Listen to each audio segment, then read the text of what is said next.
ikuti dan simak sajian khusus untuk kamu mahasiswa baru dalam edisi Jelajah Kampus Universitas Teknologi Sumbawa.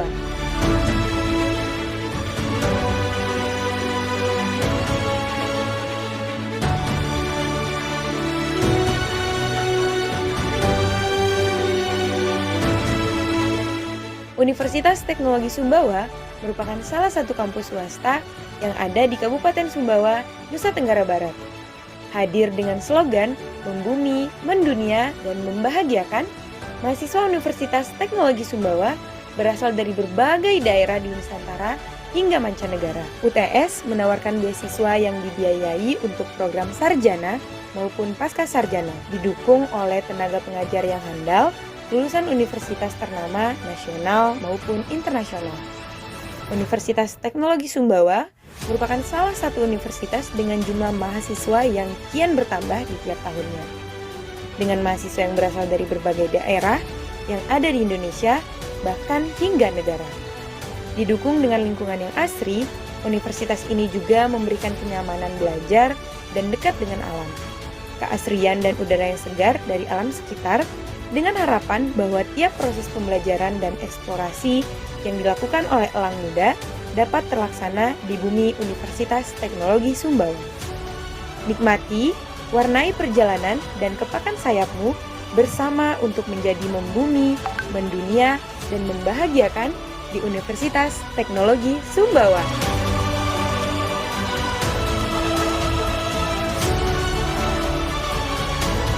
Universitas Teknologi Sumbawa memiliki program pasca sarjana di bidang manajemen inovasi, serta program sarjana yang terdiri dari 8 fakultas, diantaranya Fakultas Ekonomi dan Bisnis,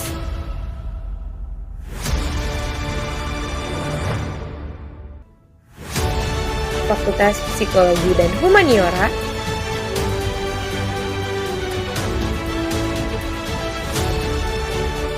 Fakultas Rekayasa Sistem, Fakultas Ilmu dan Teknologi Hayati, Fakultas Ilmu dan Teknologi Pertanian,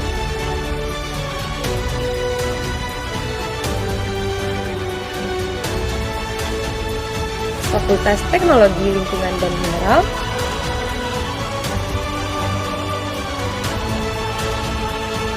Fakultas Ilmu Sosial dan Ilmu Politik,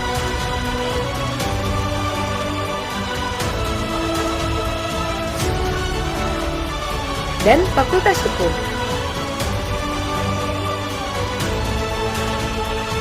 Dengan 33 program studi yang telah terakreditasi.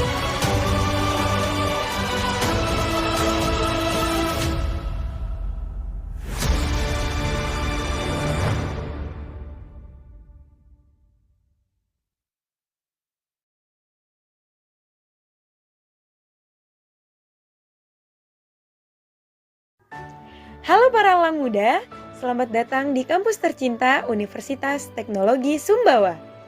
Mengawali langkah baru para elang muda, mari ikuti dan simak sajian khusus untuk kamu mahasiswa baru dalam edisi Jelajah Kampus Universitas Teknologi Sumbawa.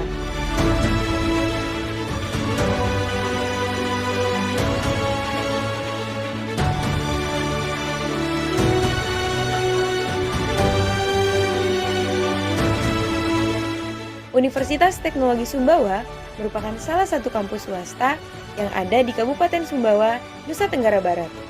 Hadir dengan slogan membumi, mendunia, dan membahagiakan, mahasiswa Universitas Teknologi Sumbawa berasal dari berbagai daerah di Nusantara hingga mancanegara. UTS menawarkan beasiswa yang dibiayai untuk program sarjana maupun pasca sarjana, didukung oleh tenaga pengajar yang handal, lulusan universitas ternama nasional maupun internasional. Universitas Teknologi Sumbawa merupakan salah satu universitas dengan jumlah mahasiswa yang kian bertambah di tiap tahunnya. Dengan mahasiswa yang berasal dari berbagai daerah yang ada di Indonesia, bahkan hingga negara. Didukung dengan lingkungan yang asri, universitas ini juga memberikan kenyamanan belajar dan dekat dengan alam. Keasrian dan udara yang segar dari alam sekitar, dengan harapan bahwa tiap proses pembelajaran dan eksplorasi yang dilakukan oleh elang muda dapat terlaksana di bumi Universitas Teknologi Sumbawa. Nikmati, warnai perjalanan dan kepakan sayapmu bersama untuk menjadi membumi, mendunia, dan membahagiakan di Universitas Teknologi Sumbawa.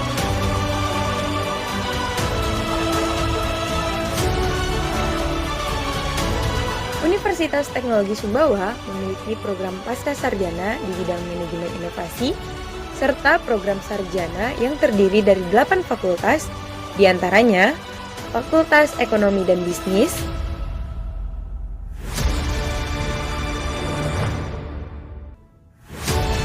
Fakultas Psikologi dan Humaniora,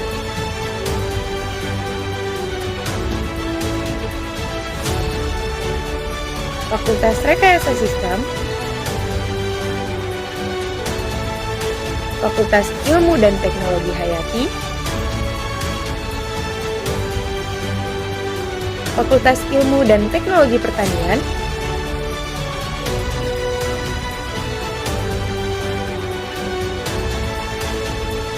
Fakultas Teknologi Lingkungan dan Mineral,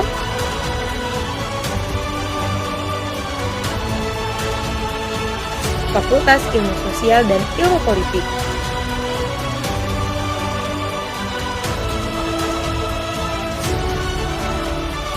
dan Fakultas Hukum. Dengan 33 program studi yang telah terakreditasi.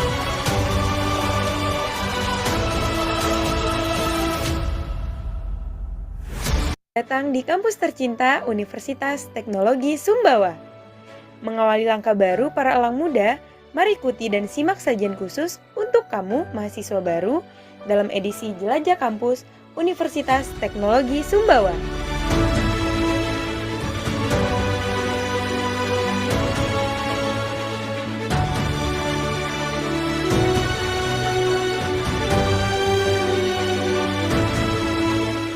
Universitas Teknologi Sumbawa merupakan salah satu kampus swasta yang ada di Kabupaten Sumbawa, Nusa Tenggara Barat. Hadir dengan slogan membumi, mendunia, dan membahagiakan, mahasiswa Universitas Teknologi Sumbawa berasal dari berbagai daerah di Nusantara hingga mancanegara. UTS menawarkan beasiswa yang dibiayai untuk program sarjana maupun pasca sarjana, didukung oleh tenaga pengajar yang handal, lulusan universitas ternama nasional maupun internasional. Universitas Teknologi Sumbawa merupakan salah satu universitas dengan jumlah mahasiswa yang kian bertambah di tiap tahunnya. Dengan mahasiswa yang berasal dari berbagai daerah yang ada di Indonesia, bahkan hingga negara. Didukung dengan lingkungan yang asri, universitas ini juga memberikan kenyamanan belajar dan dekat dengan alam. Keasrian dan udara yang segar dari alam sekitar, dengan harapan bahwa tiap proses pembelajaran dan eksplorasi yang dilakukan oleh elang muda dapat terlaksana di bumi Universitas Teknologi Sumbawa. Nikmati, warnai perjalanan dan kepakan sayapmu bersama untuk menjadi membumi, mendunia, dan membahagiakan di Universitas Teknologi Sumbawa.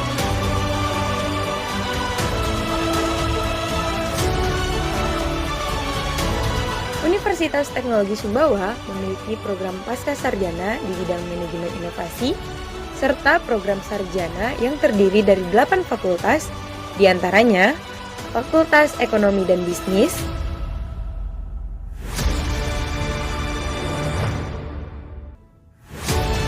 Fakultas Psikologi dan Humaniora,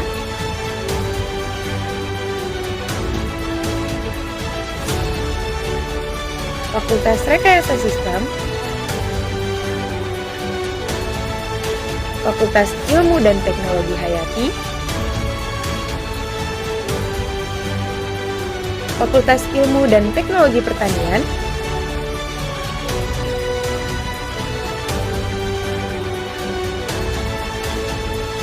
Fakultas Teknologi Lingkungan dan Mineral,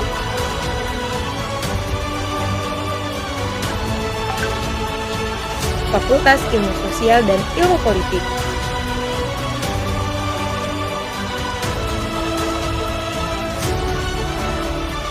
dan Fakultas Hukum.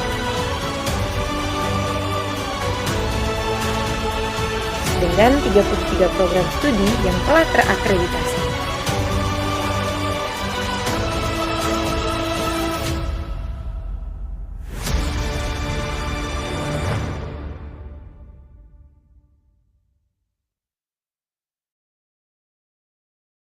Cinta Universitas Teknologi Sumbawa. Mengawali langkah baru para elang muda, mari ikuti dan simak sajian khusus untuk kamu mahasiswa baru dalam edisi Jelajah Kampus Universitas Teknologi Sumbawa.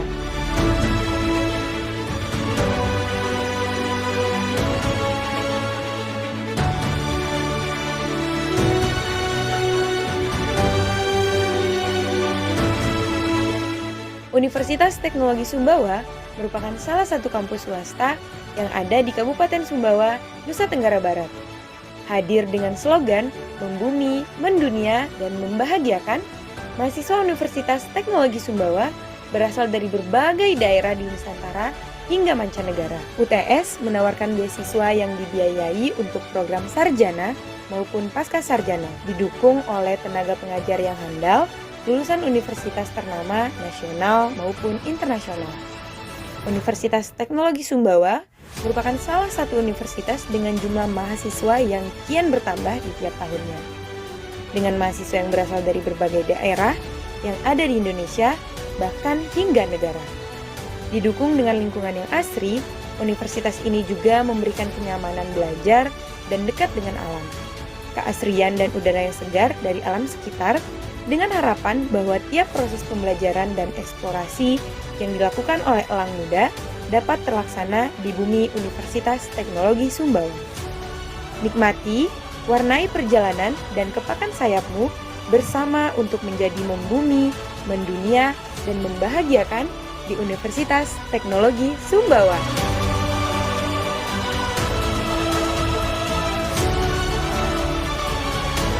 Universitas Teknologi Sumbawa memiliki program pasca sarjana di bidang manajemen inovasi, serta program sarjana yang terdiri dari 8 fakultas, diantaranya Fakultas Ekonomi dan Bisnis,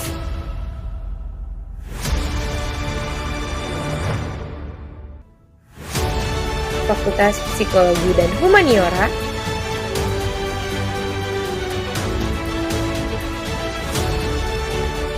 Fakultas Rekayasa Sistem, Fakultas Ilmu dan Teknologi Hayati, Fakultas Ilmu dan Teknologi Pertanian,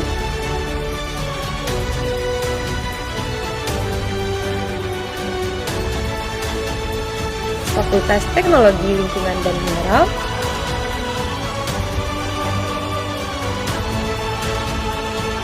Fakultas Ilmu Sosial dan Ilmu Politik,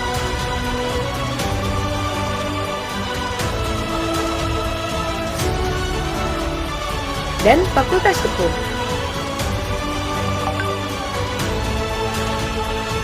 Dengan 33 program studi yang telah terakreditasi.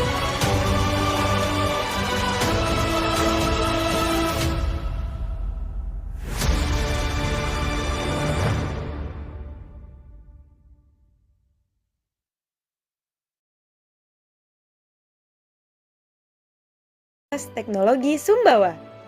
Mengawali langkah baru para elang muda, mari ikuti dan simak sajian khusus untuk kamu mahasiswa baru dalam edisi Jelajah Kampus Universitas Teknologi Sumbawa.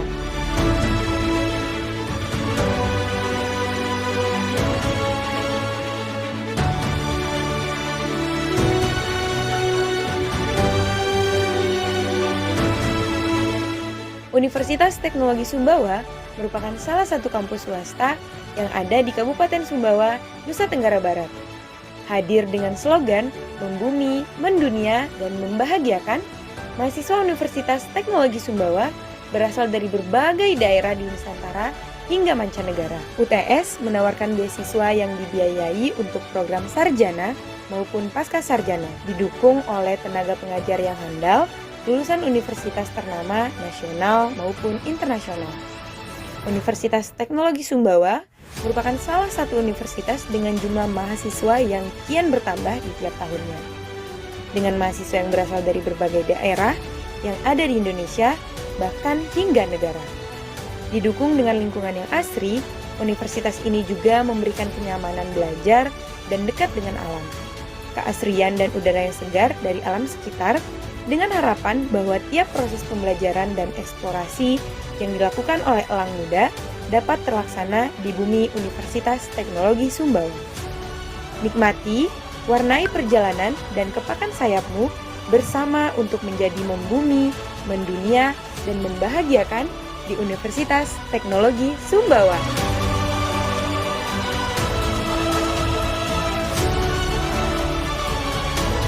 Universitas Teknologi Sumbawa memiliki program Pascasarjana di bidang manajemen inovasi, serta program sarjana yang terdiri dari 8 fakultas, diantaranya Fakultas Ekonomi dan Bisnis,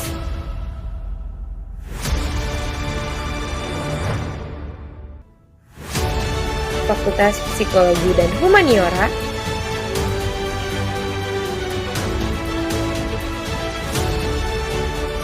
Fakultas Rekayasa Sistem,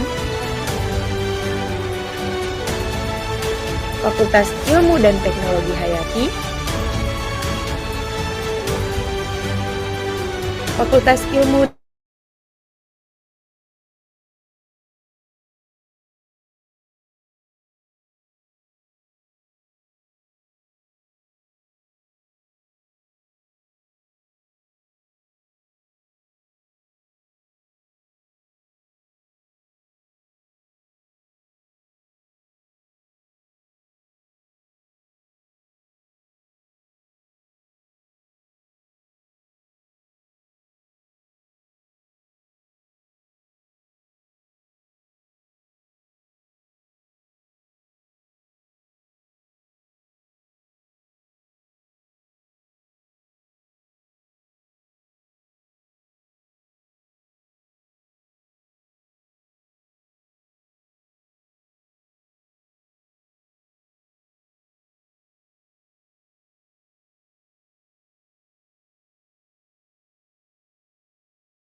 Fakultas Ilmu Sosial dan Ilmu Politik,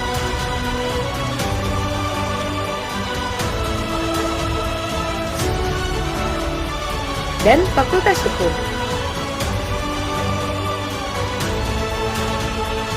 Dengan 33 program studi yang telah terakreditasi.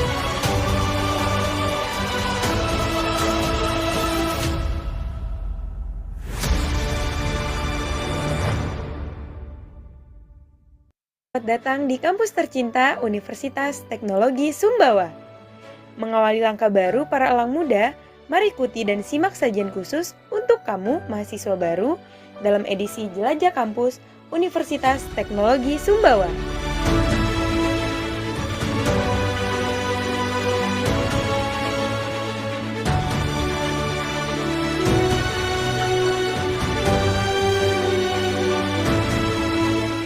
Universitas Teknologi Sumbawa merupakan salah satu kampus swasta yang ada di Kabupaten Sumbawa, Nusa Tenggara Barat.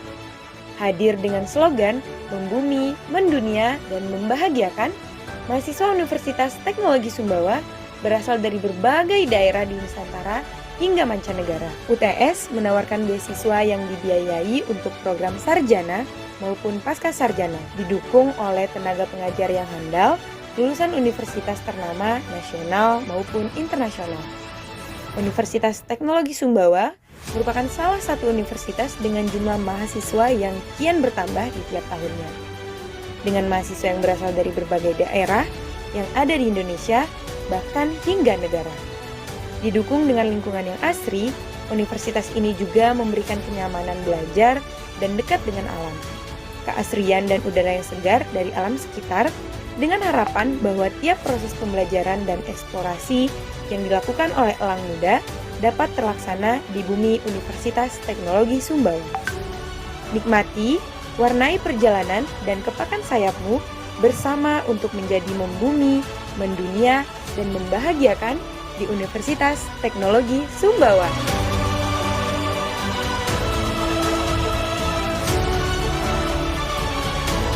Universitas Teknologi Sumbawa memiliki program pasca sarjana di bidang manajemen inovasi, serta program sarjana yang terdiri dari 8 fakultas, diantaranya Fakultas Ekonomi dan Bisnis,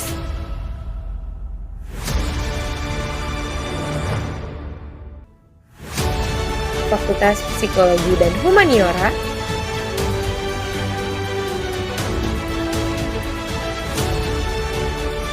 Fakultas Rekayasa Sistem, Fakultas Ilmu dan Teknologi Hayati, Fakultas Ilmu dan Teknologi Pertanian,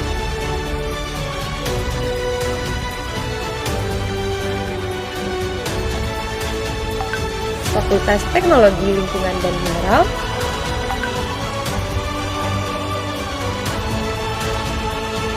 Fakultas Ilmu Sosial dan Ilmu Politik,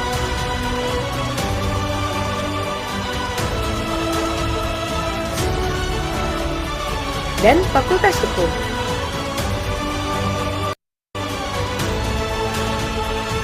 Dengan 33 program studi yang telah terakreditasi.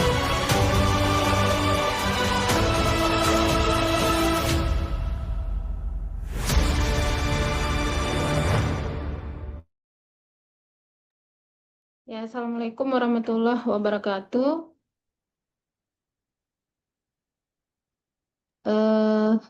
Selamat datang Mem Hasti, Mem Nurenzia, Mem Maria. Saya belum hadir atau gimana nih? Pak Dr. Umar, dosen-dosen tercinta.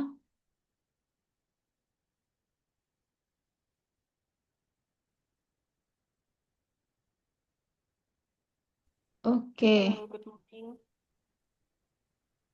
Ini suaranya kurang keras. Halo, Mungkin tes. Mem Udah Nurenzia. belum? Oke, selamat datang. Salam kenal Bu Nurenzia. Mem Hasti, salam kenal juga. Halo, salam kenal. Iya, Saya itu gimana tadi? tadi kampus kami, Bu. Oh Selamat datang iya, Bu Hasti. Udah apa namanya? Udah jadi semacam menjadi bridging ya bagi kami untuk event ini bisa terlaksana. Ini hadir juga Pak Dr. Umar, yang lain juga menyusul. Selamat datang Pak Dr. Umar. Oke, kita mungkin bisa mulai ya acaranya ya. Eh, Jadi bismillahirrahmanirrahim. Assalamualaikum warahmatullahi wabarakatuh. Selamat siang, salam sejahtera untuk kita semua. Salam Rahayu, Om Swastiastu, Namo Buddhaya, salam kebajikan, salam Pancasila. Alhamdulillah hamdan katsiran kama yuhibbu rabbuna wa yarda. So this morning, tonight, puas. We are going to listen and discuss prominent topics for English literature, linguistics, and education students, namely research topics in linguistics, applied linguistics, and English language teaching. For those topics, we present 3 outstanding researchers and lecturers. They have been researching for decades in their domain. So, I would like to welcome speakers. Hi, Mem Nurenzia, welcome. Ya, jadi maba-maba sekalian kalau mau cari tahu penelitiannya, you can search in Google. Hi, Mem Hasti, welcome. Hasti Rahmaning Tias, gitu. So, Mem Maria, we are waiting for you. Mem Maria Hidayati, welcome to all our honorable speakers and beloved participants, students and lecturers whom already provide their time, energy, and effort to join this webinar. So I would like to say thank you for Dean Yvonne Arisanti and our head of our department for Mem Liska for facilitating this event to be held in this occasion. And on behalf of both of them, I also would like to inform to the speakers and our participants that Bu even cannot attend this Zoom meeting due to her duty in Malaysia in doing partnership between UTS and some campus in Malaysia. And Mem Liska also cannot give welcoming speech for our speakers due to health issue. So last night, Mem Liska informed me that she got MAG, Indonesian's health issues. So without longer prologue, I would like to read the rundown of this seminar. The rundown of our seminar is just very simple. The speakers, three speakers, will delivering PPT explained what is the research topic in linguistic, starting from Mem Nurenzia Yanuar, and the second from Mem Hasti Rahmaningtyas, explaining about what is applied linguistics. And the last but not least is Mem Maria Hidayati. She will explain about English language teaching. Remember that if you want to PDKT gitu more with our speakers, our beloved speakers today for our students, you can find out in Google Scholar and find out their Sinta. They have been made research for decades in their own domain. Because Memia Nianwar will delivering her speech first, I would like to read her short bio. So Mem Nurenzia Yanwar is a faculty member of the Department of English, University Negeri Malang, where she currently serves as the head of the University Library, UPT Perpustakaan ya. Jadi beliau nih kepala UPT Perpustakaan. She completed her undergraduate studies in English language and literature at University Brawijaya, Indonesia, before pursuing her master's degree in linguistics at Ohio University. Jadi kayak Pak Yana sekarang ada di sana kayaknya, United States of America. She later earned her doctoral degree in linguistics from Leiden University, the Netherlands. Jadi di Belanda ya. Her research interest encompasses sociolinguistics, linguistic landscape and identity studies, with a particular focus on how language intersects with popular culture and social issues. So for the speech, first speaker, stage is yours. Mem Yanwar, dipersilahkan. Silahkan, Mem Nurenzia. Ini saya panggilnya Mem Yanwar atau Mem Nurenzia? Oh, Mem, ya. Ya, silahkan Mem Renzi. Mungkin audionya bisa di agak kerasin dikit, Mem. Oh, oke. Ini mungkin karena saya pakai headset ya. Sekarang udah lumayan atau masih tetap? Iya, udah lumayan sekarang, Mem.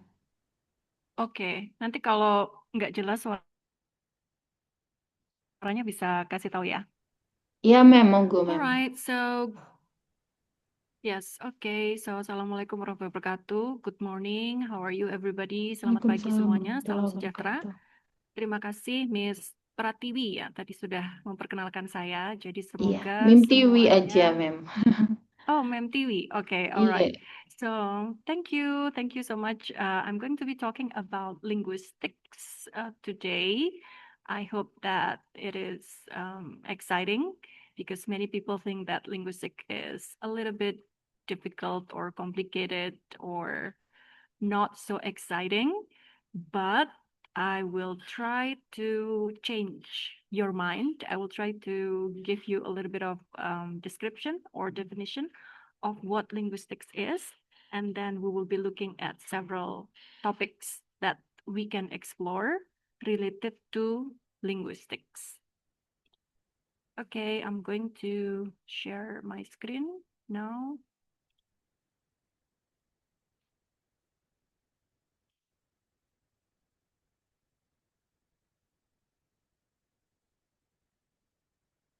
All right.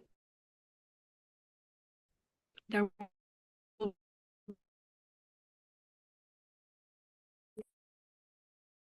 as being mentioned previously. So I'll be talking about linguistics, and then we will have two of my colleagues, Bu Hasti or Mem Hasti, will be talking about applied linguistics, and then Bu Maya or Mem Maya will be talking about language teaching. Okay, so linguistics, yeah. So what is linguistics? Should I continue in English or in Indonesian? What do you think? We can continue in English. It's okay. English. And then our Alright, so- students can re-listen in our YouTube. Okay, all right. So linguistics, yeah. Linguistics is a study. It is a scientific study. It's the same as physics, for example, or mathematics, biology. So it's a field of study with a certain focus. And the focus of linguistics is, of course, language. So that's why the name is linguistics, because it is derived from the word language. So what is interesting about a study of language? Many things, yeah. There are so many aspects in language that we can focus on. First, the structural system of language is very complicated. And on the other hand, we also have the social functions of language itself, how language is being used and how society is using language, interacting, negotiating, and doing things with language. Yeah. So either the structure or the social functions. And this is the two important divisions in linguistics. If you look at the structural systems, you are doing micro linguistics or micro linguistic. Yeah. The other part, the social function of language, is called macro linguistics, ya, atau linguistik yang lebih besar gitu. Okay. Usually, if you study linguistics, you will look at different branches of linguistics. So your teachers or perhaps any linguistic books that you read will tell you about the divisions in the branches of linguistics. Phonetics, for example, and then phonology, and then syntax, and then semantics, and then pragmatics, and sociolinguistics. Okay, so the structure of language includes phonetics, phonology, and syntax, and maybe semantics, yeah. But if you look at pragmatics and sociolinguistics, this is already the macro linguistics or the social functions of language. Okay, so the division, structural systems, and social functions are very related to how we see these branches of linguistics. All right, so as I have pointed out at the diagram here, this is the field of major branches. We have like many other smaller branches of linguistics, but usually if you just started studying linguistics, you can just focus on these major branches because they are the structural core of language study. So you cannot talk about computational linguistics, for example, if you do not understand phonetics, if you do not understand morphology or syntax. Yeah, so everything is step by step. And usually we learn the micro linguistic by looking at this one. Yeah, so phonetics. Phonetics is the sound of language. And that's what we study in the beginning We need to know how a certain language sounds like. What are the systems in the sound of the language? Yeah, by studying phonetics and then the phonology. And after phonology, we look at the word. Yeah, so how the words are structured in a certain language, and that is called morphology. And then after morphology, we look at sentence structure or syntax. Yeah, and then we move to the meaning of the words. That is semantics. And afterwards, we learned about the meaning of the interaction or the context in the interaction or conversation. That is pragmatics. And after pragmatics, we can go to like more macro part of linguistics, such as sociolinguistics, psycholinguistics, applied linguistics, computational linguistics, and so on and so forth. Okay. But everything in linguistics, yeah, begin with phonetics and then phonology and then morphology and syntax and so on. All right. So everything is in order and they are divided by these branches. So linguistics is like a very broad terminology. And within this broad terminology, you have all of these branches. Yeah, and they're very focused and very specific. Okay, so more information about the paradigm in linguistics. Ya, paradigma linguistik itu juga macam-macam. This means that many linguists can do linguistics in a very different way. They can use many different approaches. So it's not just one formula for every linguist, but you can approach the study of language through many paradigms, through many aspects. Yeah. So you can either do descriptive linguistics, describing linguistic data, or you can use historical approaches.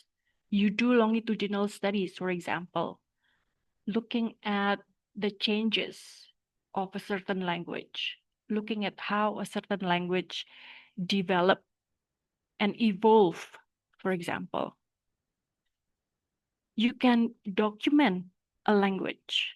So for example, you take an endangered language or a language that has not been discussed before in the literature, and then you record it the way the people speak, and then write a grammar about that language. Generative linguistics, for example, this is what Chomsky did. Yeah. So it's very syntax, and then you look at the structure of a certain language and how that structure can be the foundation of all the other structures in that language. So that's why it is called generative linguistics, yeah. Or you can do experimental. Experimental is when you experiment, of course, yeah, as the name suggests, meaning that you test a certain hypothesis by conducting a certain action or a certain activities. Ya, gampangnya seperti itu. Jadi kalau eksperimen itu, we can have like two groups, and then one group is doing a certain thing, another group is doing another thing, and then we will test a certain hypothesis, which activity is useful, for example. Okay, and you can do qualitative methods. If you do qualitative methods, you work with text or with words. If you do quantitative, on the other hand, yeah, quali is not the same as quanti. So that's two different things, two different approaches in linguistics. If you do qualitative analysis, that means you work with words or data. But if you do quantitative linguistics, you work with numbers. Okay? And this is a small note on what is the contributions of linguistics. Linguistics can contribute to theoretical insights as well as practical applications. So studying linguistics can change the world because sometimes people ask whether it's like revolutionary or whether it is actually meaningful to work with languages. But actually it is, because you can contribute both theoretically as well as practically. Several in linguistics research, and we're going to go from the micro linguistics. Okay. Not sure why the annotation is affecting the slide, but yeah, let's clear this up. Okay, so we start with phonology and phonetics. Yeah, both areas are related to the sounds of language. So actually the first one is phonetics. Yeah, phonetics is the articulation of the sound. For example, you will learn that there are place of sound production and there are manner of sounds production. So a certain sounds, for example, can be nasal and can be velar. That's the sound. Yeah. I don't know if you have learned this, but this is something to really talk about in the classroom. And usually we can use like a nice textbook to explore this area. Okay, I'm gonna need to annotate this a little bit. Okay. So for example, there's sound, and then we have an alveolar sound like the and d. Yeah. So we learned that this is alveolar and dental. Okay, so that's what you learned in phonetics, the sounds production. And phonetics is very much related to phonology. Phonology is sounds pattern, the pattern of the sounds. For example, you have CC, VC, a syllable that is closed and having a consonant cluster like this one. So this is part of phonology because we're looking at the pattern of the sound. Okay, so if you, for example, wants to work within the phonetics and phonology scope, you can look at topics such as this one. For example, pronunciation issues among Indonesian English learners. So we're gonna study how Indonesian influence the way the Indonesian learners acquire English. So Indonglish, yeah. We heard people talk about Indonglish. English that is very much affected by Indonesian language system. So it's going to be a very interesting topic of study, you know, looking at how Indonesian English learners is actually influenced by their L1 or their first language when they speak English. Or we can look at this topic, the challenge of pronouncing English consonants such as th and the. Yeah. So th and the are two consonants in English that do not really appear in the Indonesian language system. So that's why Indonesian learners have difficulties in saying thank you, for example, and that's it, for example, because the and the are very two different consonants in the language systems. Or you can do intonation patterns in Indonesian English.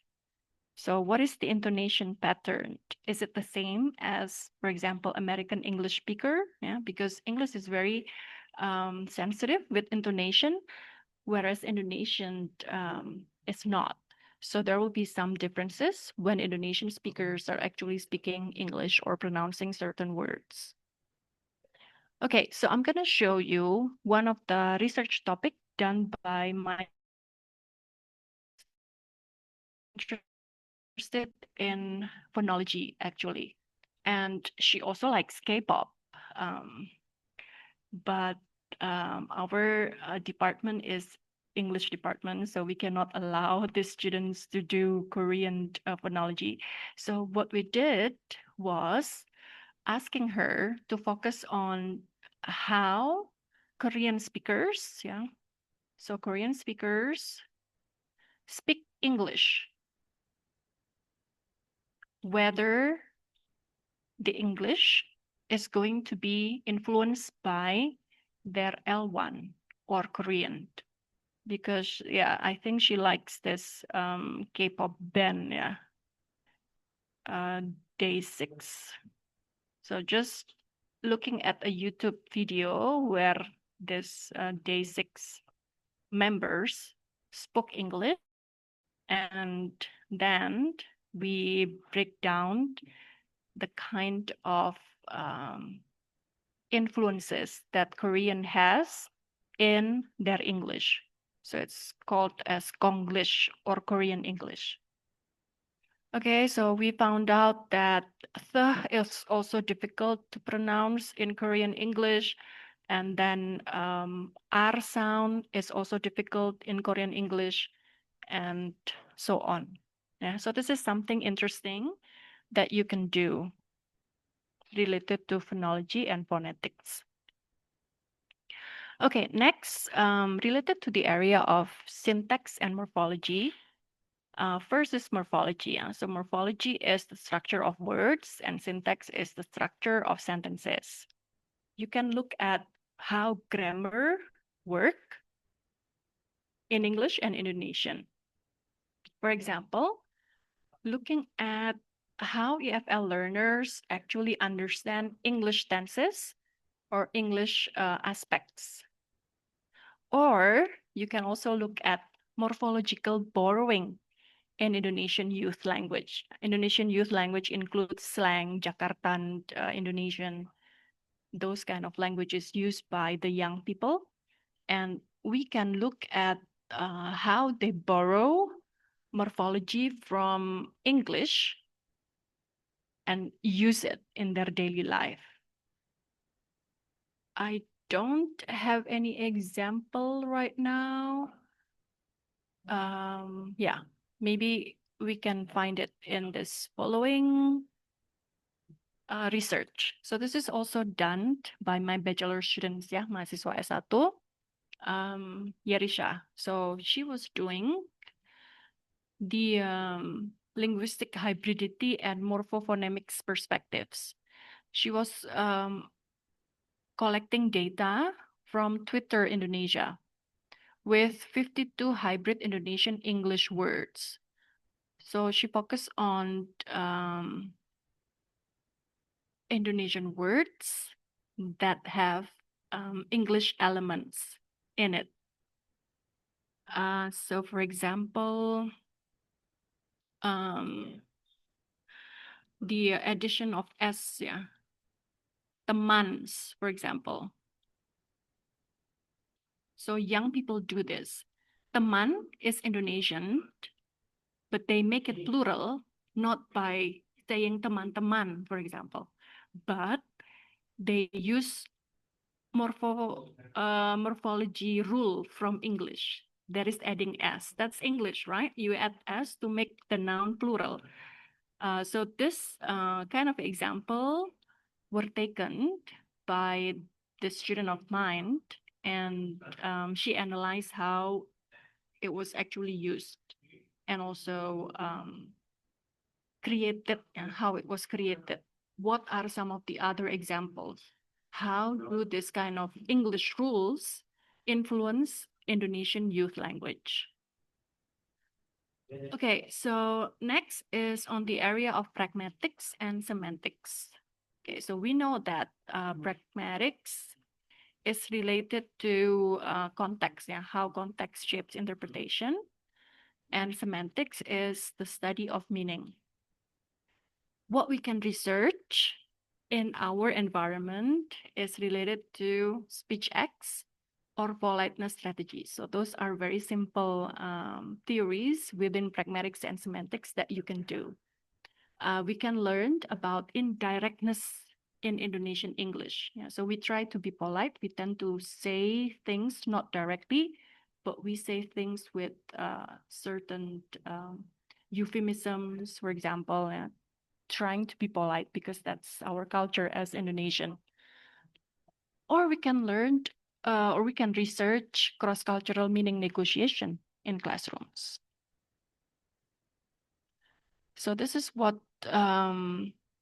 some of our students and one of our teachers did. Yeah, they were looking at impoliteness because new research is now not only focusing on politeness, but also on impoliteness. Ya, ketidaksopanan. Jadi bagaimana ketidaksopanan itu diekspresikan oleh para politikus, oleh para selebritis, atau bahkan oleh mahasiswa-mahasiswa kita di ruang-ruang kelas, gitu ya. So there are certain theories on impoliteness. For example, this one by Culpeper, and Culpeper giving some framework on what kind of impoliteness, what are the types of impoliteness. Ada negative impoliteness and also positive impoliteness. It's the same as positive politeness and negative politeness, yeah, but this is on impoliteness. And this one is looking at the impoliteness strategies of our vice presidents when he was doing a debate. Okay. Hang on, yeah. This is the last one. It's on social linguistics, and social linguistics is about language variation across society. And we can learn about identity, media, bilingualism, code switching, and so on. This is very popular. You can talk about code switching in Indonesian social media, and then youth language and multilingual practices. So code switching, yeah, this is very popular.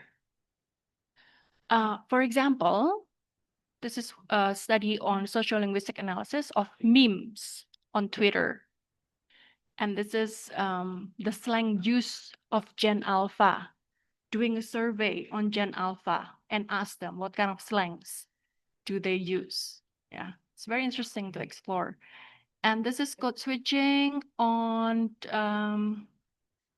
K-pop fans, yeah, and also the songs of K-pop because they use English and Korean. Okay, so I guess that's all.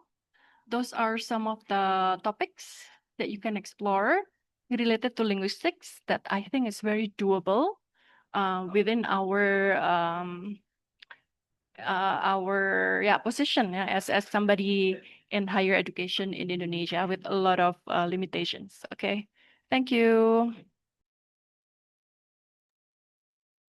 Okay, thank you for your time and present, and also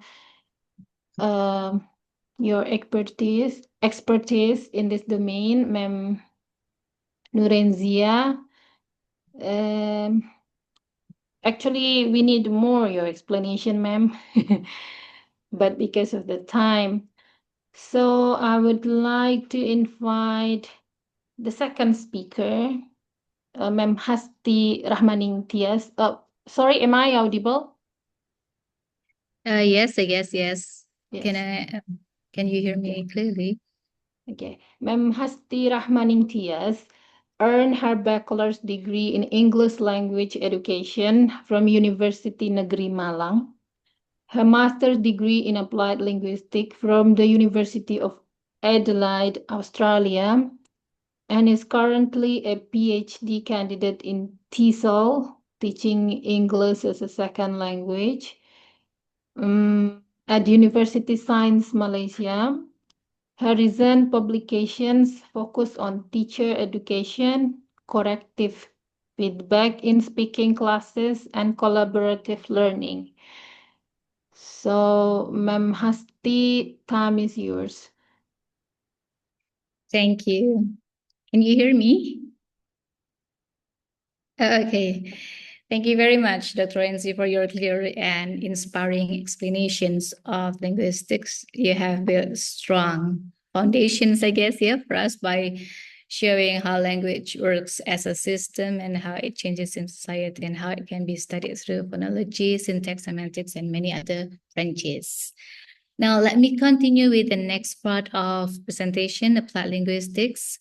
This field is actually a bridge between theory and of language that Dr. Renzi has explained and the way language is actually used in the real world. Applied linguistics is an interdisciplinary field. That means it connects ideas from different areas such as linguistics, psychology, education, and technology to solve problems related to language. While linguistics ask what is language and how does it work, applied linguistics ask how can knowledge about language help people communicate, learn, and live better. So according to Smith and Seltz-Murcia, applied linguistics uses what we know about language, yes? How it functions, how it is learned, and how it is used to help people achieve goals or solve real-life problems. Grade 2002 adds that it focuses on issues faced by learners, teachers, translators, policymakers, test developers, and other professionals who depend on communication. But as time passed, the field became much broader. Yeah? Davis and Elder explained that it later included many other areas, such as translation, language policy, discourse studies, forensic linguistics, literacy, and language assessment. Can I just move on? So that's the history of applied linguistics. The term applied linguistics is an Anglo-American coinage. It was founded first in the University of Edinburgh School of Applied Linguistics long time ago, and then at the Center of Applied Linguistics in Washington, D.C., and then the British Association of Applied Linguistics was formally established in 1967 with the following aims: the advancement of education by fostering and promoting by any lawful charitable means the study language use, language acquisition, and language teaching, and the fostering of interdisciplinary collaboration in this study. So you can see the evolution of applied linguistics illustrates its broadening scope until today.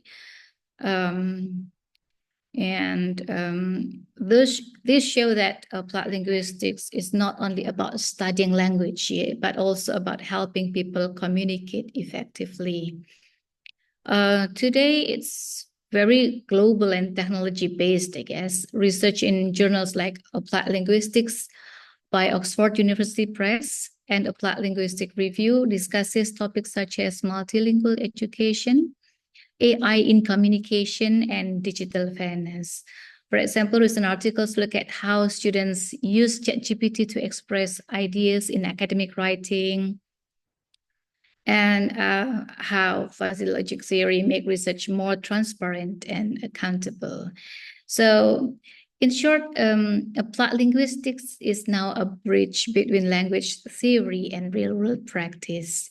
It's now exploring how language shapes our everyday life, from classroom and workplaces to media, law, and technology. Now, one of the important features of applied linguistics that it is problem-driven, yeah? That means it begins with real-world questions, not just with theory. For example, people may ask, why do learners still make grammar mistakes after years of study, right? Or how can we design fairer language tests, or how can technology support online language learning? So as Dr. Renzi mentioned before, the classroom problem that is very common. Indonesian students have difficulty pronouncing the English word or the English sound, the, like in thing. A linguist might describe the sound pattern, but an applied linguist asks, how can we teach this more effectively? So they may design experiments comparing different pronunciation techniques, or consider an issue like project-based teaching inclusion policy. Applied linguists might study how teachers and students react, how effective the policy is, and what adjustments are needed. So this shows that applied linguistics acts as a bridge between theory and society. All right, you can see that other areas include here are language assessment, policy planning, translation and interpreting, discourse and forensic linguistics, and language teaching. So it's interdisciplinary. This means it connects with many other fields, and also it's problem focused, yeah? Unlike maybe theoretical linguistics, which studies language for understanding itself, applied linguistics look at specific issues like improving communication,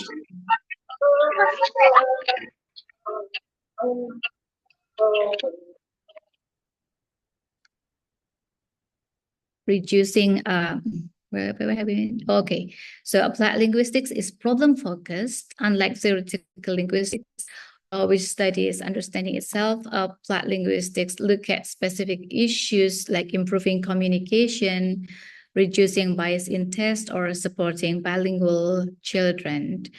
It's also evidence-based. So if you look at the, for example, forensic linguistics, it will just recorded conversations probably, or written text, or classroom observations, or online interactions to make conclusions.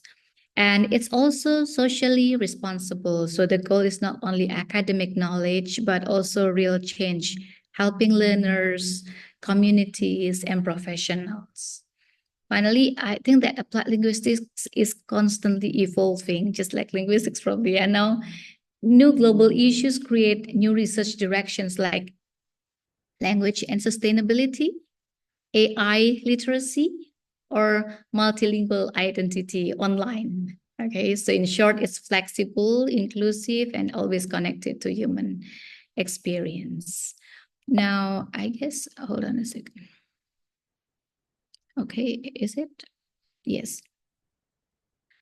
So as illustrated in the diagram below, Cook says that the classification of applied linguistics span domains such as language and education, language, work and law, and language information and effect.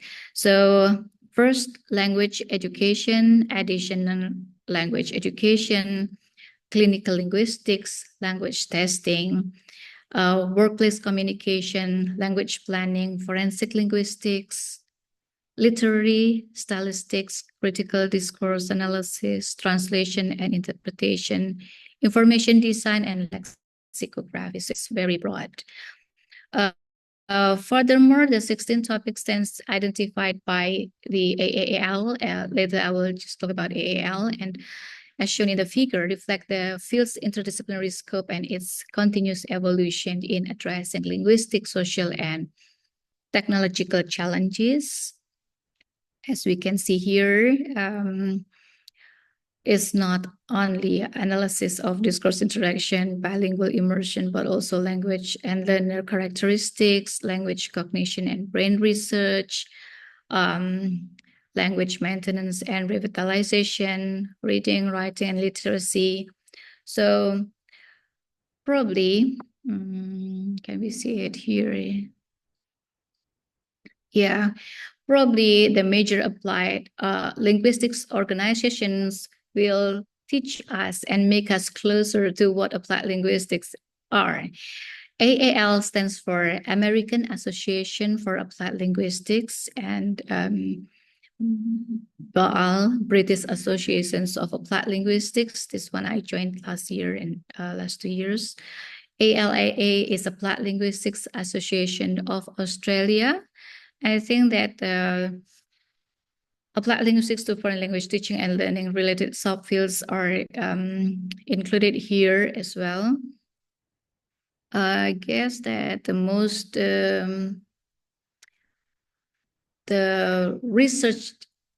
researched ones are second language acquisitions. That is how people learn another language, like the role of motivation, input, and feedback in learning English. Also, language assessment and testing, like designs and validates language exams, like IELTS speaking test fairness, or AI-based scoring, greater reliability, and etc. Yeah. Now, like I said before, that applied linguistics as problem solving focuses on addressing word language problems, and we can just define characteristics of applied linguistics. So if you want to do research on applied linguistics, it's very broad. You can choose from autonomous, multidisciplinary, and problem solving, like uses and draws on theory from other related fields concerned with language and generates its own theory in order to find solutions in the real world. Practical concerns have important role in shaping the questions that applied linguistics will address. So I guess that it will also make you choose the right methodology for that. And language-related problems concerns learners, teachers, academics, lawyers, etc. that I have already talked about. Okay. Now, about research methods in applied linguistics. Was it here or no? So research methods in applied linguistics probably are like quantitative methods, including surveys, tests, and experiments that collect numerical data, and qualitative methods include interviews, classroom observation, and discourse analysis to understand experiences. Mixed methods research, which combines both type for a fuller picture. Yeah. For example, a researcher might record students' discussion, which is qualitative, yeah, and also count error frequencies, which is quantitative. So a good example is from one of the journal which covers bilingualism, computer-assisted learning, psycholinguistics, and teacher education. And one current article from Research Methods in Applied Linguistics from Netherlands, which studies how researchers use ChatGPT to support academic writing, which shows, yeah, it's improving research practice themselves. So I want to go back to list of Scopus Index journals in applied linguistics, because by visiting these journals in applied linguistics, we can see what kind of trends that is done in this field.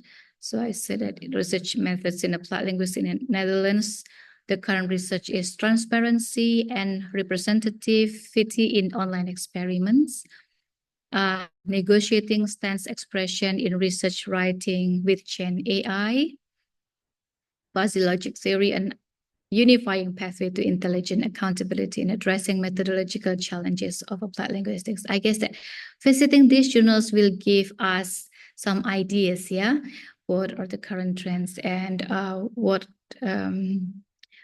research will we do. In applied linguistics from United Kingdoms, the current research is English medium instruction in international bioscience engineering programs in Vietnam.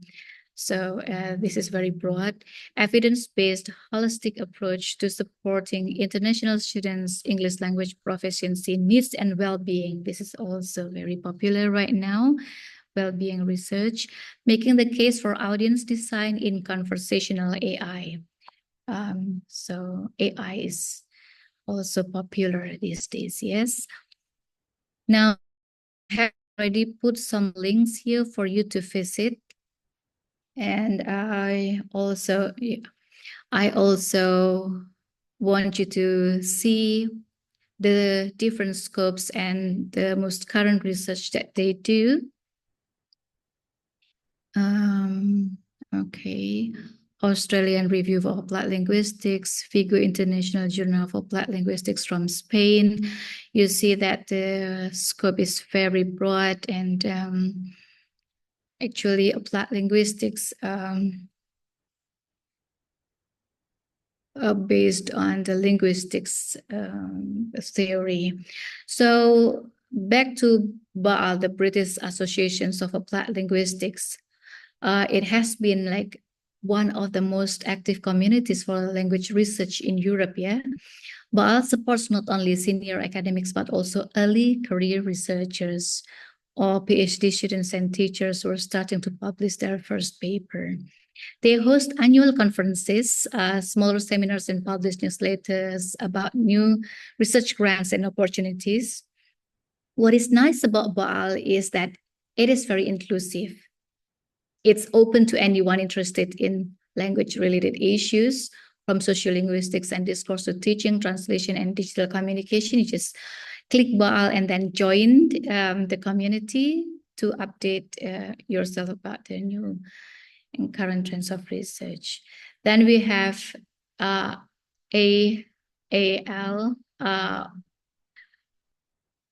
American Associations for Applied Linguistics, and also ALA, the Applied Linguistics Associations of Australia. So we talk about the differences among applied linguistics, and English language teaching research now, yeah. Later, maybe Dr. Maya and Dr. Wensi can just confirm on what the conceptual distinctions and methodological difference here. So if you look at the primary focus, applied linguistics based on Cook and Grape,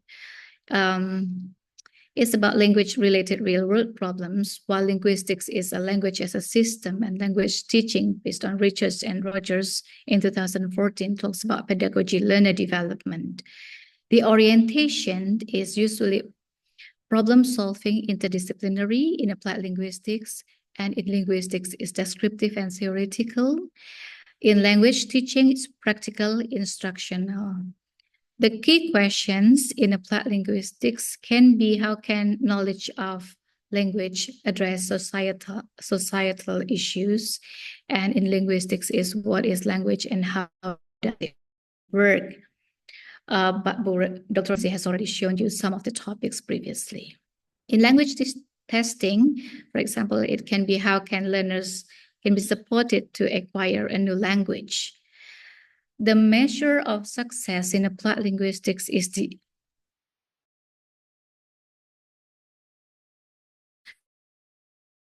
of theory, discipline, adequacy, and in language teaching is the learner outcomes, classroom effectiveness.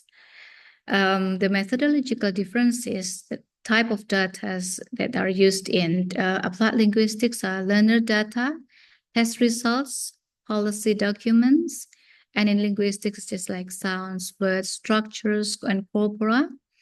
In language teaching, about classroom interactions, teacher or learner reflections. That is the most common researched ones. Now, the common methods, just like I have previously mentioned, quantitative, qualitative, mixed methods. In linguistics, it's usually descriptive, comparative, experimental. And in language teaching, it can be action research, narrative inquiry, and design-based studies, but not limited to, yeah. The epistemology, if you have learned about this, the applied linguistics are usually interpretivist, pragmatic, and critical. And in linguistics is positivist and rationalist. And language teaching is practitioner-oriented and context-dependent. Now, the main research sites, we can actually try to differentiate, although it is not always like this, yeah. Applied linguistics can be done in school, workplaces, sports, multilingual societies, and in linguistics, speech, communities, corpora, laboratories, in language teaching, in classroom, teacher training programs. Okay. So the points of convergence is actually it's not like segregated like this, yeah. Points of convergence, linguistics, applied linguistics, and language teachings are actually closely connected. Linguistics offers theoretical insights, applied linguistics bridges them to real-world use, and language teaching applies them in classroom.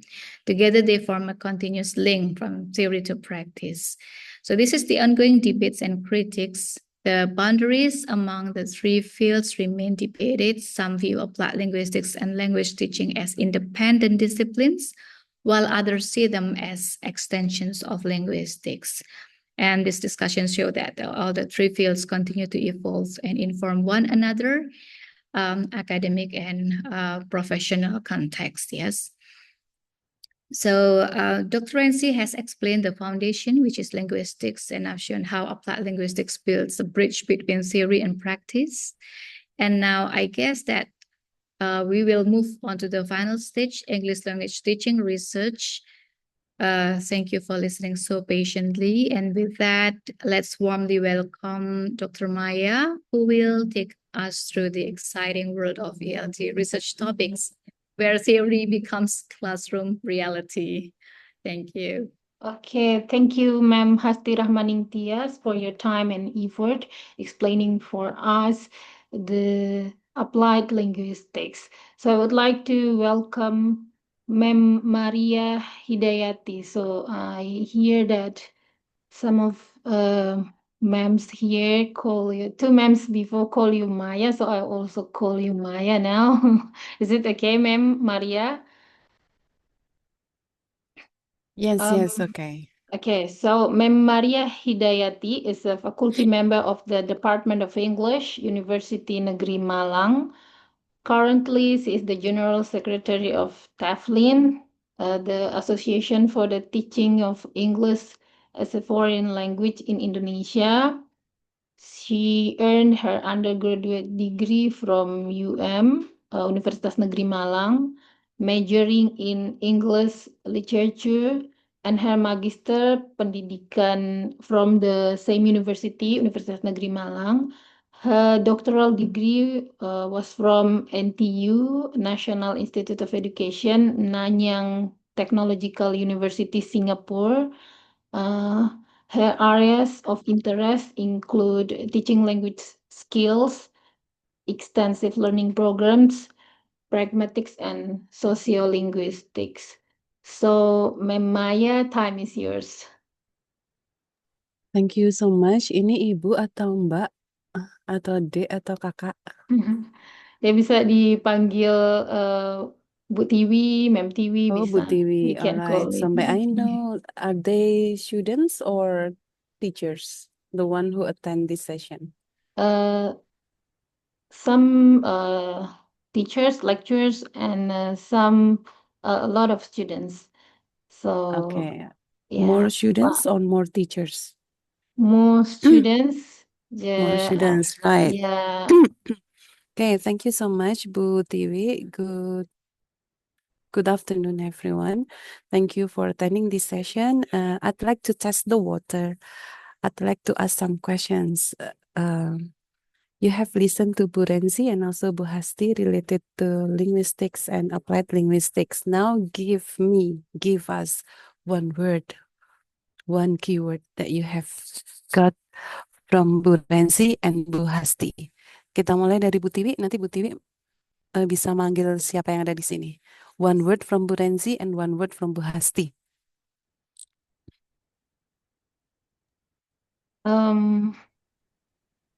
I think Bu Renzi explained about One word microlinguistics. only. One word only. Microlinguistics. Jadi yang pertama Bu Renzi, microlinguistic, and Bu Hasti? Bu Hasti, I think second language acquisition. All right. Would you please call one person? Oh, I'll call Mem Liska. One word from Bu Renzi and one word from Bu Hasti. I think she's not here. You can ask other person. I will call Pak Wiren. Pak Wiren Take. He's not here. Okay, I will call Pak Dr. Umar. Yeah, I think.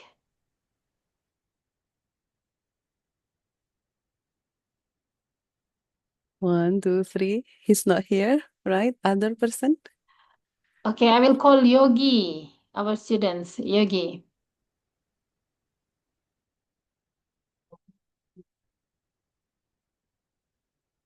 Mahasiswa ya ini ya. Okay, I will call Amanda. Amanda, are you here?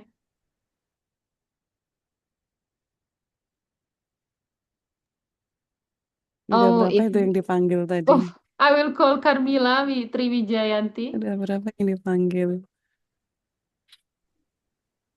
Ini Pak Wiren kayaknya unmute. Yes, Pak Wiren. One word from Bu Renzi and one word from Bu Hasti. Yeah, frankly speaking, actually, I was late just now joining the webinar. So, but one thing for sure that I'd like to say excellent for both of the But excellent is speakers not part of that their have presentation. presented the Excellent material is just not now. part of their presentation. What I ask you is Yeah, one word but from each of presenters. Right. So yeah, Hasti, what should I do? yeah. Firstly, I would like to say I'm not that sure that they are here. Ini my I was background late just because now when no worries, no joined. worries. Because my background is from quality assurance, so usually I like to, I like to make sure that what we do is beneficial for everyone attending here. You have called 4 people, I think, or more than 4 people, but no one responds. Paham ya maksud saya? Jadi Ibu Bu Tiwi sudah manggil 4 orang ini tadi, tapi tidak ada yang menjawab. What we did, ini just like business like usual, but you are here, but I'm not sure whether you got the ideas of what we do. Sorry. Okay, I will just do what you ask us to do.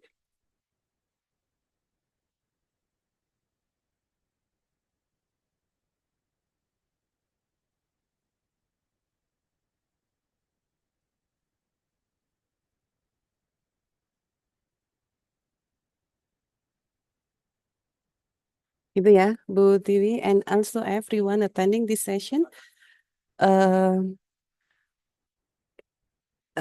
Ini dari Universitas Sumbawa kan ya? Sumbawa Oh. itu Yes, ma'am. Universitas dari Teknologi Sumbawa. Yep. Teknologi Sumbawa itu Nusa Tenggara Barat. Iya.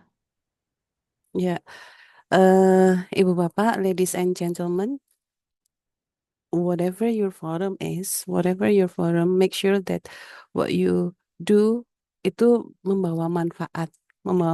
Jadi kalau misalnya apa yang kami share ini, we do make our time ya. We do make our time and we also prepare. So, just like what you see from Bu Renzi and also Bu Hasti. And we really appreciate that you understand that we make our time to prepare this ya. Jadi kalau misalnya kan ada yang namanya mubazir ya. Kalau misalnya waktunya di sini just for the sake of just being here, itu Ibu Bapak mubazir. Jadi daripada mubazir, it's better that we're not doing this. Sorry. Maaf ya Bu Tiwi, karena memang latar belakang saya yang berbicara. Alright, thank you so much Ibu Bapak. I will just do the business as usual. I will share this topic, exploring research topics in English language teaching or ELT. Tadi Bu Renzi sudah bercerita tentang relevant topics in linguistics. Bu Hasti juga sudah menceritakan relevant topics in applied linguistics. So basically these three itu adalah interrelated or interconnected.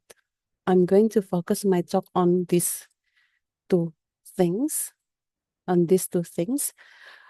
will talk a little bit about ELT and possible trends and issues in ELT research. Yeah. If you are familiar with this one, this is a word cloud.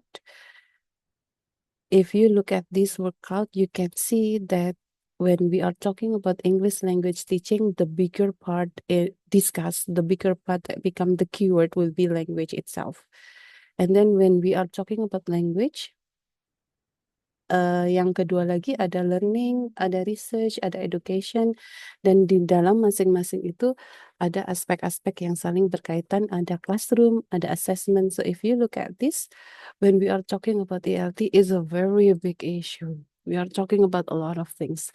Linguistic can be part of ELT because we are talking about language. When we are talking about language, you need to know the linguistic aspects.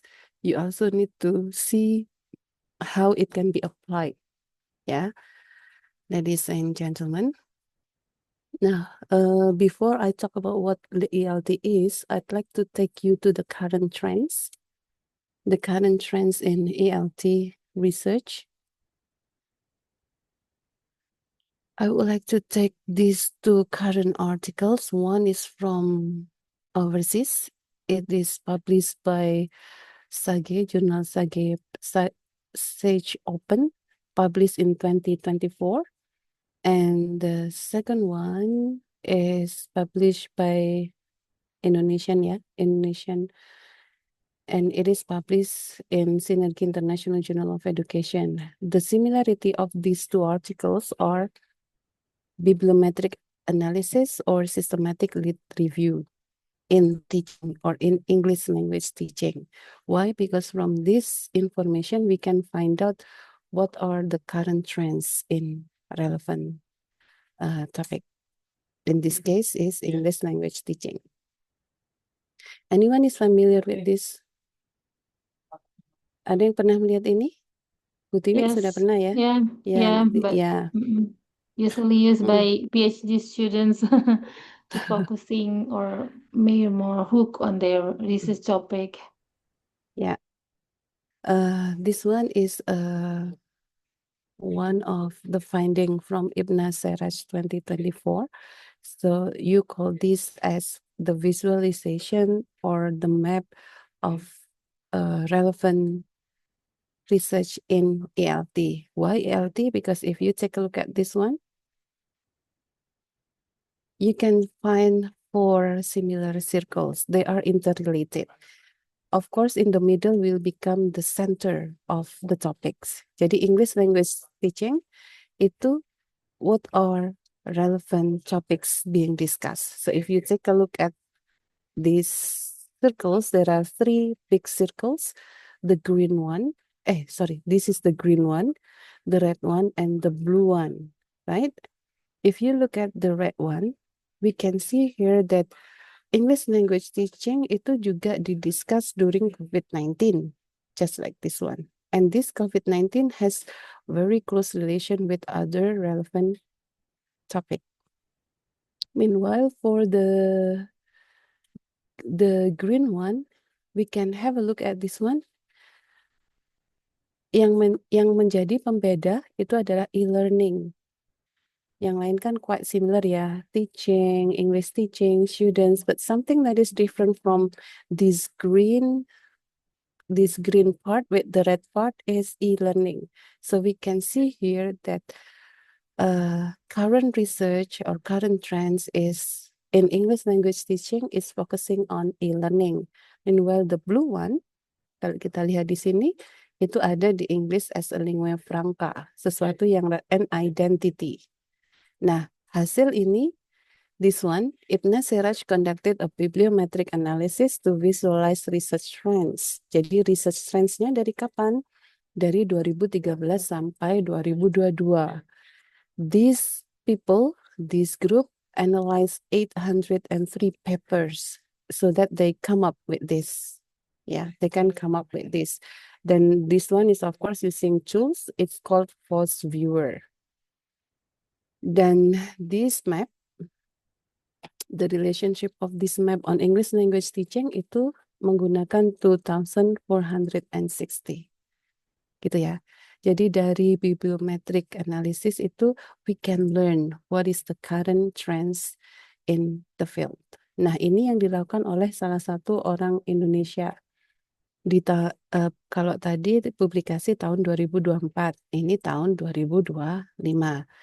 The note ini yang big itu sama English language teaching, but they have different types of circle.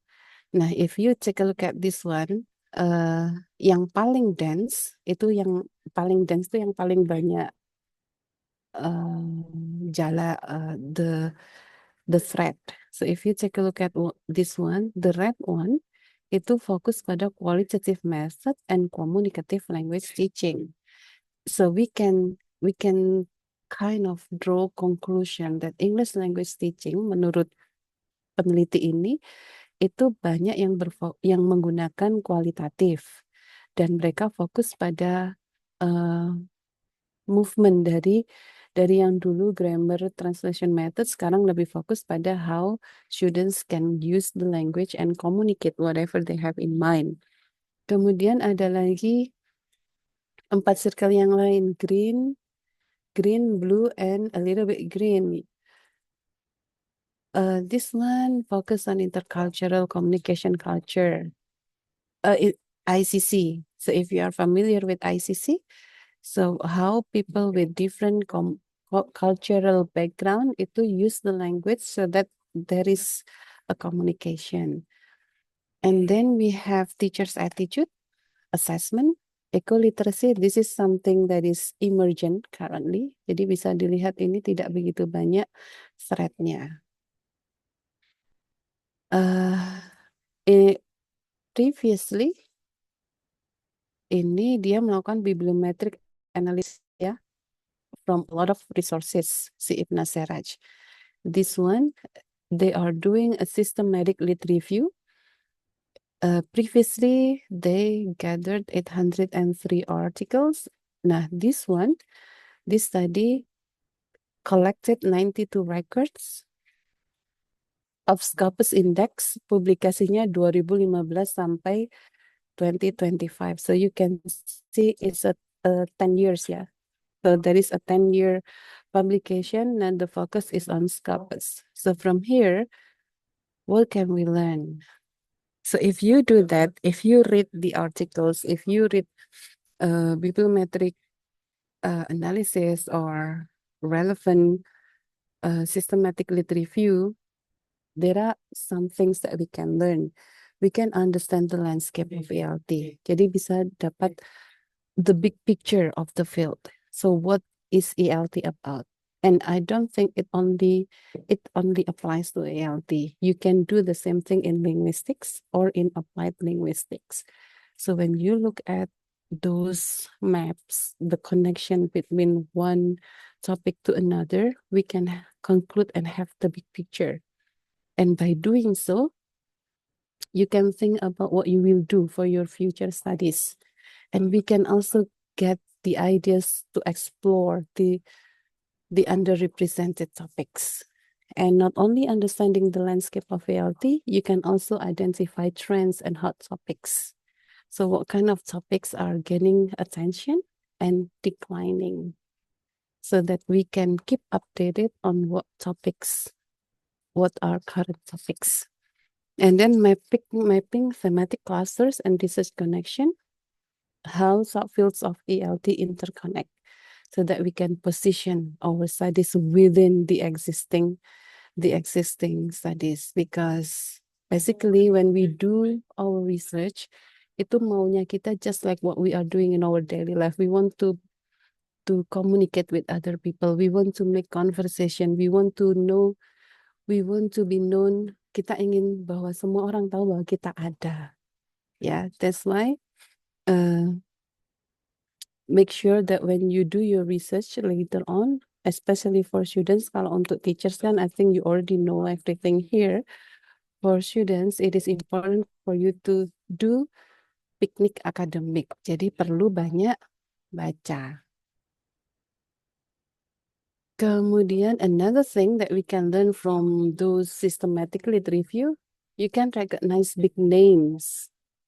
Jadi ibu bapak atau teman-teman atau adik-adik itu tahu kira-kira untuk topik ini siapa ya key scholarsnya. Where can I find the information? What kind of foundational works that we can get? So that we know big names, we know the most cited authors and legit journals and articles. Selain itu, we can also detect research gaps to highlight areas that are underexplored. Jadi it's also related to previous things that we can learn. And then to enhance research literacy and directions, so that we know that it is impossible for us to stand alone. We need to think that our research become part of the big ecosystems. Yeah. Now, from those things that we can learn, this is an example that we can see from Ibn Seraj, 2024. From his article, we can see the trend, publication trends. Jadi bisa dilihat di sini, kalau yang kenal dengan IELTS itu bisa interpretasi dan menulis ini ya. Jadi dari 2013 up to 2022, it keeps rising. Sedangkan dari in terms of countries, studies on ELT or publications related to ELT, Indonesia ternyata berkontribusi. Kenapa? It's because of the nature of our language policy. English is considered as foreign. That's why teachers, students do a lot of research to make sure that English is taught in such a way to make students able to produce or use the language. Itu ya. Dan yang paling banyak ternyata Turki. And this one in terms of top 15 contributing universities. I don't see my university. Meskipun ini ada Monash ya. Kalau misalnya disingkat harusnya bisa jadi Universitas Monash UM. Kampus kami itu singkatannya UM ya Ibu Bapak. Jadi Universitas Negeri Malang. You can also see my alma mater there, Nanyang Technological University, contributing as one of top 15 contributing universities related to ELT research. These are top 15 leading journals. So from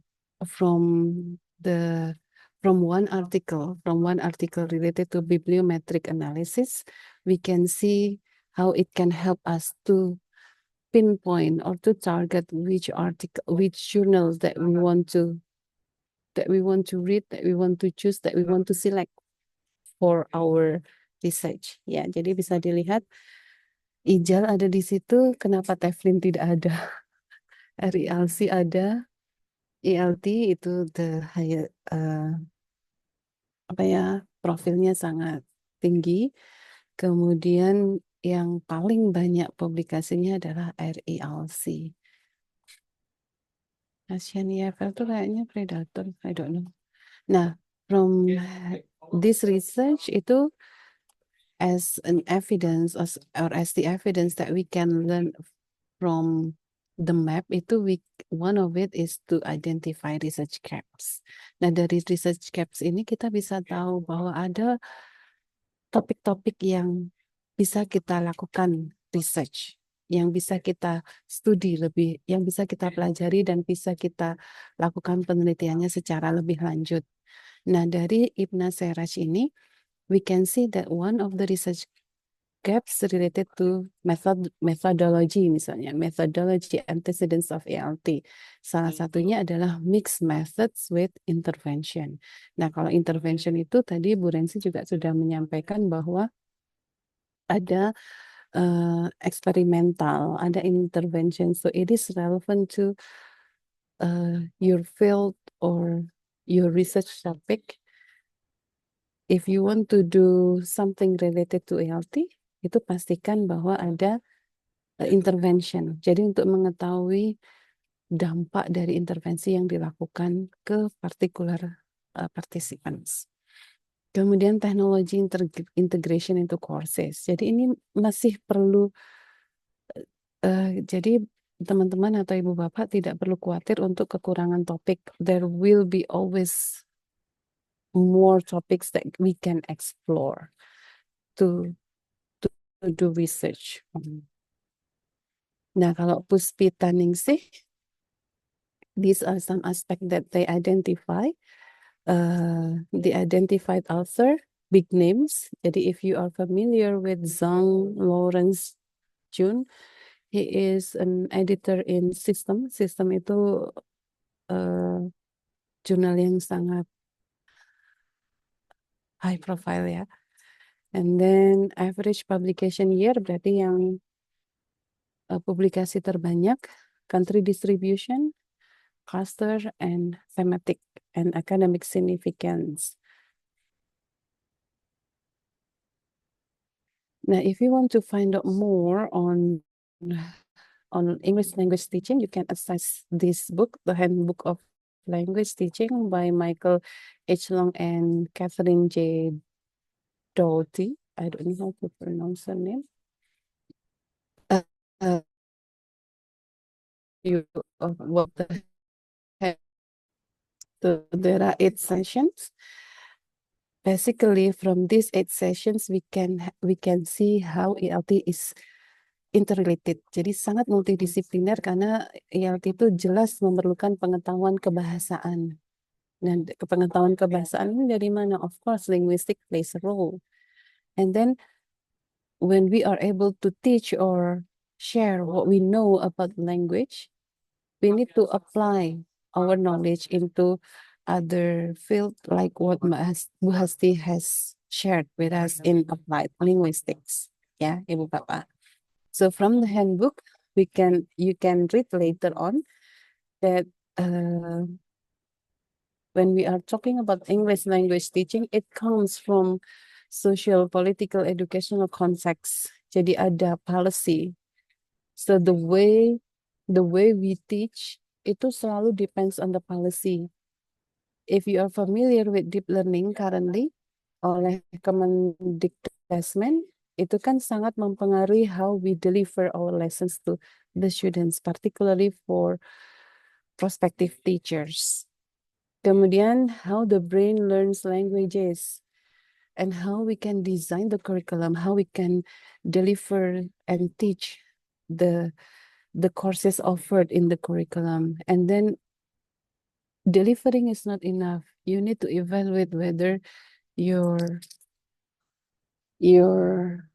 materials, your delivery is well achieved by assessing or by testing the students, and then giving feedback, and then teacher education and evaluation. Right. Now, from those, I'd like to conclude my talk by sharing with you that basically what ELT is about. There are several definitions proposed by prominent scholars like Richards and Rogers. ELT is the field that studies and applies principles of language learning and teaching for English. Yeah. And this language, English, is considered as an additional language. And then ELT is the practice of helping non-native speakers develop proficiency in English for communication, study, or work. Nah, kalau Harmer ini bisa kita lihat bahwa dia sangat concern dengan the the function.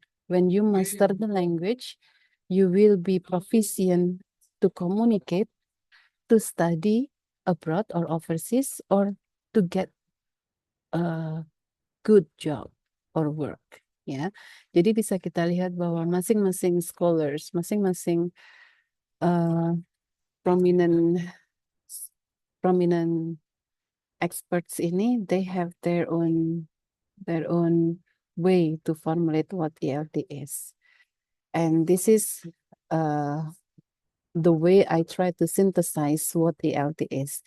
Jadi bagi Ibu Bapak untuk bisa melihat perbedaan antara linguistic, applied linguistic, dan ELT, that we need to know that the most dominant aspect in ELT is the devotion to teaching English, the devotion of how we manage or design the way we deliver English to other people, particularly whether the status of English is as a second or foreign language.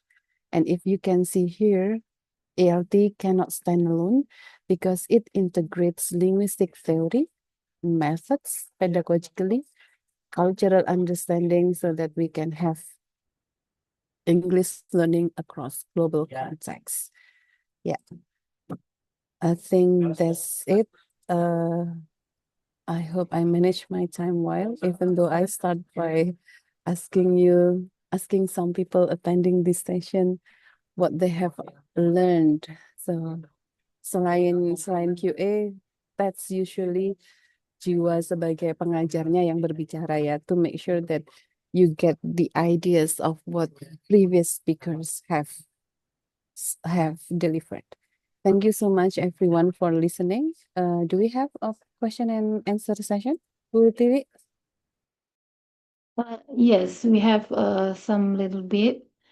Thank you, Bu Renzi, Bu Hasti, Bu Maya, for your efforts in delivering the speech and explanation and explained about the topics for today's. And I think we move to the next session, discussion. So before the students ask, I myself want to ask, maybe, but before I ask, maybe Pak Wiren would like to ask a question, or other participants. Okay, so I think the questions maybe a little bit light. So if we talk about the question I would like to ask to Mem Hasti. So Mem Hasti, what is your suggestion for our students if our student want to make research? For example, they have interest in K-pop, for example, and then what kind of research that they make in order to connect between they major in English department and their hobby gitu. Mungkin misalkan ada mahasiswa yang hobinya K-pop gitu. Kan tadi dikasih contoh sama Mem Renji tentang morphemnya, for example, like that. Maybe for other students, maybe from advertisement, maybe something like that. Ya, silahkan Mem Hasti. Jadi mungkin topik yang bisa diteliti oleh mahasiswa kalau misalkan dia interest dengan K-pop dan harus tetap related dengan Prodi Bahasa Inggris. Oke, silakan Mem. I guess kalau suka K-pop, ini jurusan bahasa Inggris ya. Maybe they can use subtitle to sustain motivation in learning English walaupun nonton K-pop. Jadi ini arahnya nanti ke SLA ya. Jadi kalau if you really like watching Korean movies, that's alright. But I guess if you don't use subtitle, it's not gonna be useful for your English skills. I guess that you have to turn it into like SLA using the subtitle, or maybe you can also direct it into discourse and identity studies. How do you feel as an English student watching K-pops using the subtitles? Okay. That's going to be complicated, I guess. Okay. For example, if our student, let's say maybe is it Carmila? Yeah. For example, if Carmila interested to study, let's say, advertisement, and she want to compare advertisement between Korean movie and Indonesian series. So what kind of approach that she will use, for example, like that?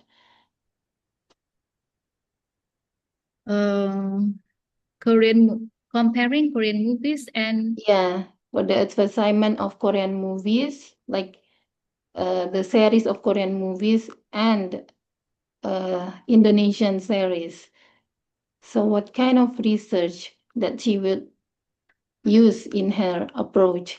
Itu is it misalkan Hasti, probably we pragmatik can gitu? invite Pak Yazid to also share. pardon, yeah, maybe We can ask Pak Yazid to also share because yeah, it is here. Yeah. yeah. Apart from intercultural communications, maybe, or whatever. But yes, maybe you can just pop up and give insights. Okay. Jangan-jangan nggak ada juga di sini, hanya Yes, nama. just yeah. Ya, itu tadi just to help ya, Bu Tiwi. Sebelum, karena biasanya what we want usually something that is not available di situ. Karena itu tadi harus banyak baca. So I want to do this, but it turns out that it's hard for you to get relevant apa ya? Relevant resources on the topic.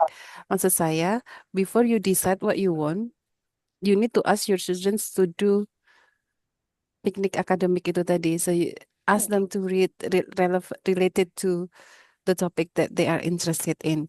Jadi K-pop itu hanya objek ya, data. But what kind of topic that you want to discuss from the K-pop itu yang paling penting. Jadi kalau mau saya ingin membandingkan antara K-pop movies series dengan Indonesian series, apanya yang mau dibandingkan? Nah, itu yang dicari dulu. Jadi bukan mencari objeknya, tapi cari apa dulu yang ingin diteliti.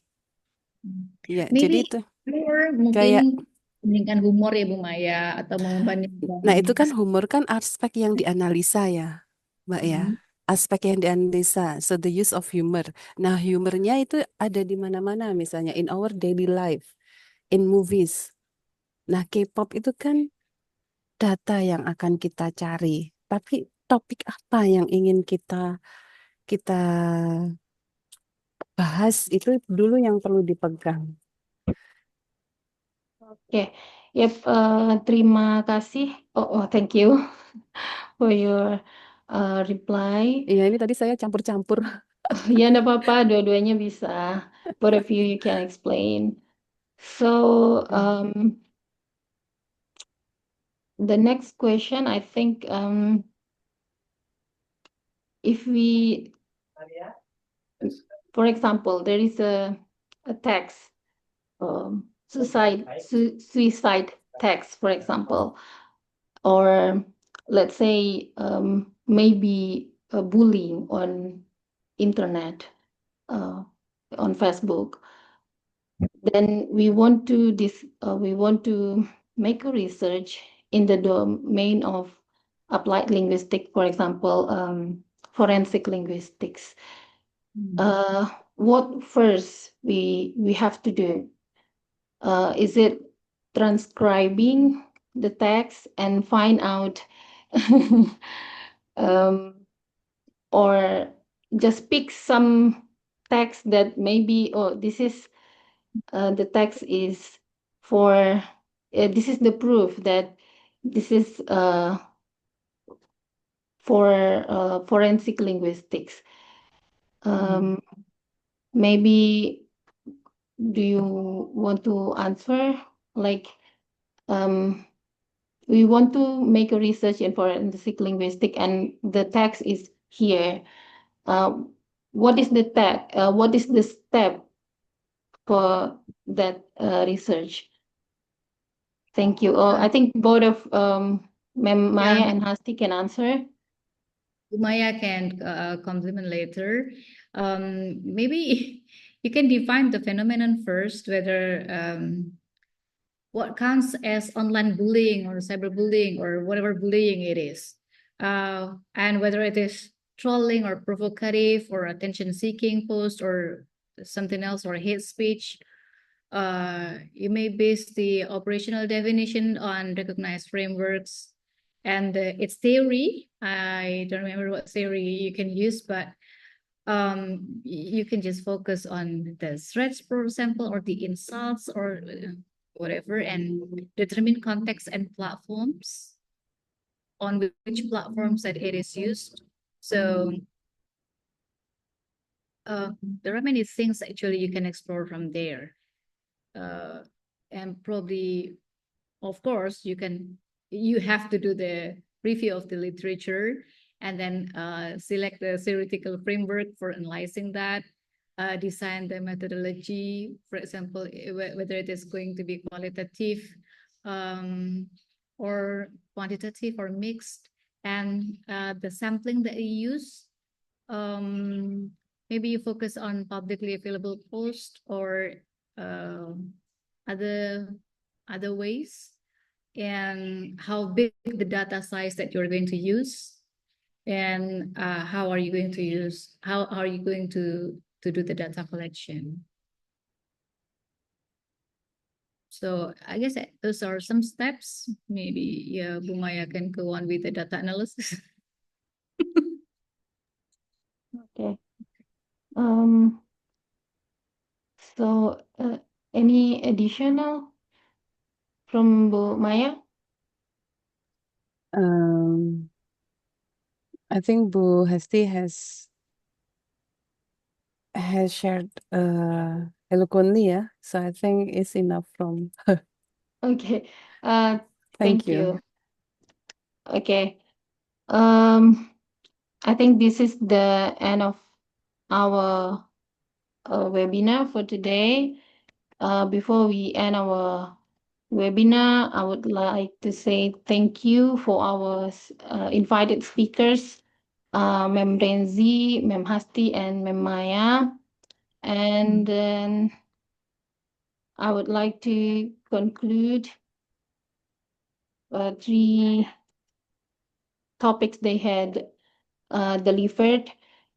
First is linguistics. So linguistics is consists of macro and micro linguistics.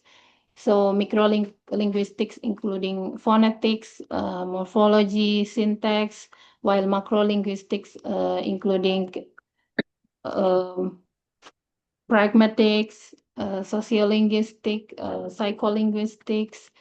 And the second speaker discussed about applied linguistics is a bridging between theory and social context or real world use, while English language teaching is a language practice in classroom and language learning process.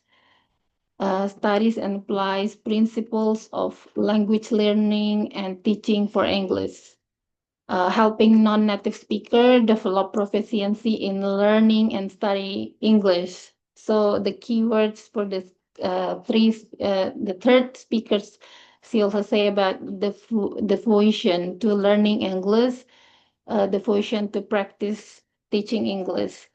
So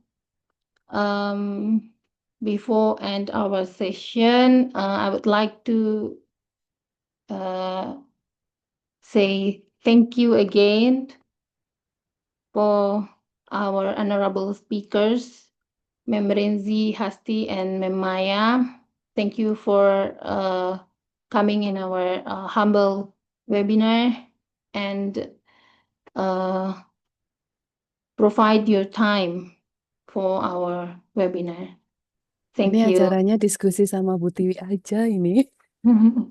Enggak juga ini. Ya,